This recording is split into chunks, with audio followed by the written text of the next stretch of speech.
Actually Zarina বিবি একজন মানে complainant. তো ওনার কমপ্লেন মোতাবেক ওনার মেয়ে কালকে সন্ধ্যা 7টা 7:30 হবে দোকানে জিনিস নেওয়ার জন্য, গ্রামেরই দোকান, ওখানে যাচ্ছিল। তো রাস্তার মধ্যে হঠাৎ করে একটি গাড়ি এসে দাঁড়ায়, যে গাড়িতে হিরণ মিয়া এবং অন্তর মিয়া করে দুজন ছিল, তাদেরই গ্রামের। এবং অন্তর মিয়া হচ্ছে তাদের গ্রামের, আর হিরণ মিয়া হচ্ছে তাদের পাশের গ্রাম, এটা পশ্চিম মুসলিম পাড়া।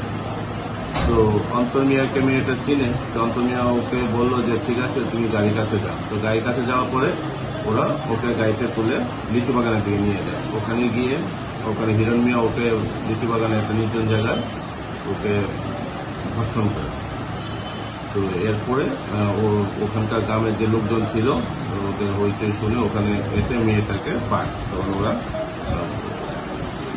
মেয়ের মা বাবাকে খবর দেয়, তো মেয়ের মা মেয়েকে নিয়ে আমাদের থানায় আসে। আমরা সেই অনুযায়ী একটা কমপ্লেন নিয়ে একটা কেস রেজিস্ট্রেশন করি, যার নম্বর হচ্ছে 66/2025। এবং আমরা ওখানে রেপের সেকশন এবং পক্ষতে কেস নিই। তারপরে আমরা মেয়েটার মেডিকেল করাই, বাকি পিও ভিজিট হয়েছে। এবং রাতে আমরা 3-4 জায়গায় ওয়েট করেছিলাম আসামিকে ধরার জন্য, কিন্তু ও অ্যাবসকন্ডিং আছে। এখন আমরা চেষ্টা করছি ওকে ধরার জন্য।